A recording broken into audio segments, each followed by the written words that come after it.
Okay,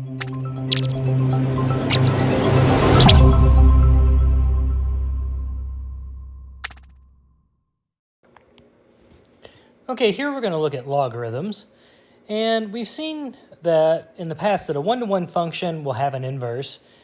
We've talked about exponential functions, and here we're going to focus on the exponential function y equals a to the x where a is greater than 1.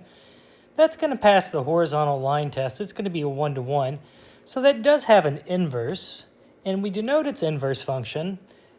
So if we use a base a, the inverse, f inverse of x, we're going to write that as log base a of x. And we've seen that if we have the graph of a function, we reflect about the line y equals x, that's going to give us the inverse, so log base a of x. So an exponential function went through the point 0, 1. That means the inverse function, log base a of x, will go through the point 1, 0. So we had some results too for exponential functions where a is greater than 1. We said the limit as x goes to negative infinity, that's going to get equal 0. The limit as x goes to negative infinity of a to the x will be 0. The limit as x goes to infinity of a to the x, that'll be positive infinity. The domain's all real numbers and the range is from 0 to infinity. Well, we can get some limits as well for our logarithm. So the limit as x approaches 0 from the right of log base a of x. Let's make that x look a little higher.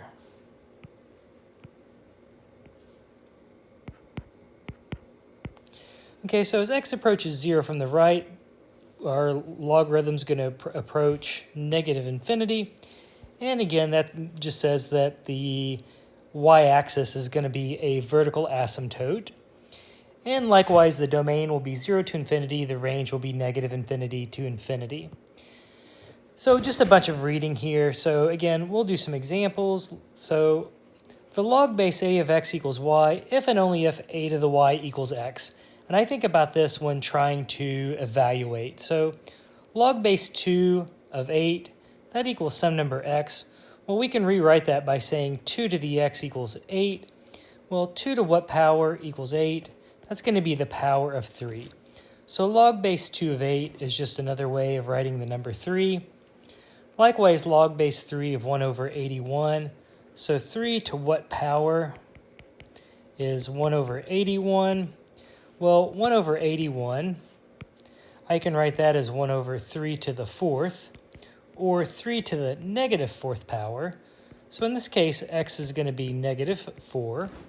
So log base 3 of 1 over 81 is going to equal negative 4. Well, 5 raised to the power of 0 equals 1.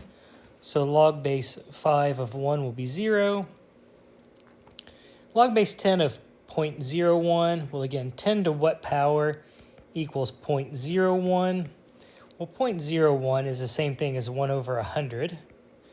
But that's 1 over 10 squared, which we can write as 10 to the negative second. So again, x will be negative 2. Log base 7 of 7, again, that equals x. Well, 7 to what power is 7? Well, 7 to the first power is going to equal 7. Let's look at graphing. Let's look at doing one graph. So we've got y equals negative log base 4 of x minus 2 plus 3. Well, we said that our logarithm will go through the point 1, 0. So this will just be the graph of log base 4 of x. Let's put another point on there. Let's put 4. Log base 4 of 4, that's just going to equal 1. So not to scale, but we'll label as we go. So there's 4, 1, x-axis, y-axis. So let's next graph log base 4 of x minus 2.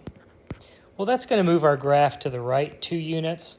So our vertical asymptote, instead of being the line x equals 0, that's now going to be the line x equals 2. Still will have the same general shape to it, though.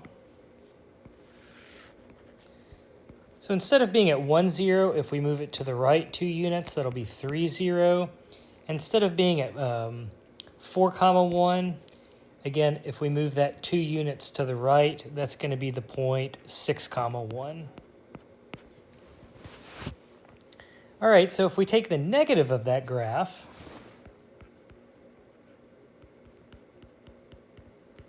that's just going to reflect it about the x-axis. So there's the line x equals 2. So it's just going to take our graph and flip it about the x-axis. So again, there's the point 3, 0. And instead of being at 6, positive 1, we'll now have the point 6, negative 1. And last but not least, if we add 3 to it,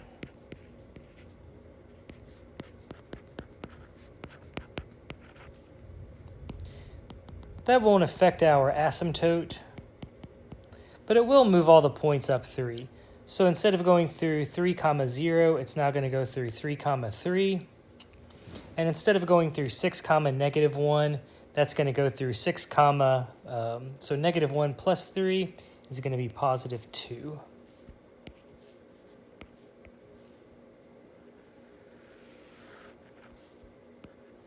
Okay, so there's 3, 3 and 6, 2. So again, this graph will eventually cross the x-axis, so don't think that that is a asymptote in this case. But again, just a rough little sketch here of what our graph would look like. So properties of logarithms, you'll use these a lot. So I'm not going to read them all, but I have them summarized. So again, if you have a logarithm with a base a, if you have a product, x times y, a product gets broken up as addition. Division will get turned into subtraction. If you have an exponent, that'll come out as a coefficient. We have these cancellation rules, log base a of a to the x equals x. I guess I will read them all. We have a raised to the log base a of x also equals x. So those are the cancellation laws.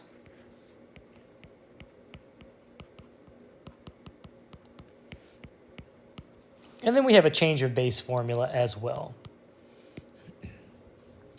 The change of base formula is kind of useful when, especially like a lot of just basic calculators can only do log base e or log base 10.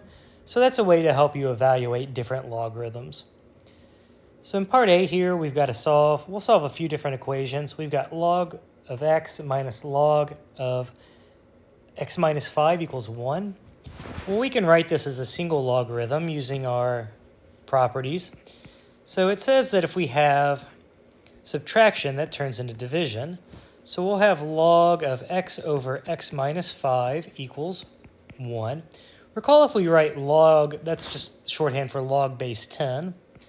So we have 10 to the first equals x over x minus 5.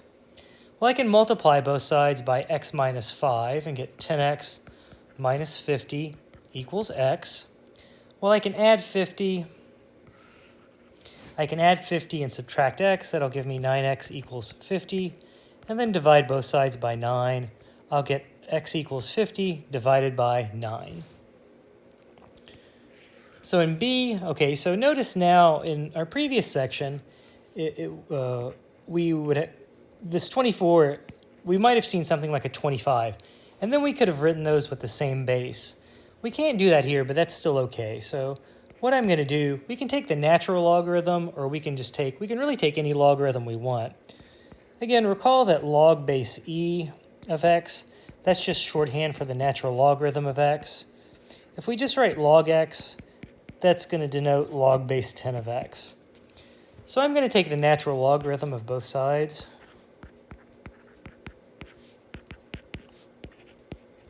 And now I'm going to use this property that my exponents come out as coefficients. So I'll have 1 minus 2x multiplied by the natural logarithm of 5 equals the natural logarithm of 24. So I can divide both sides by the natural logarithm of 5.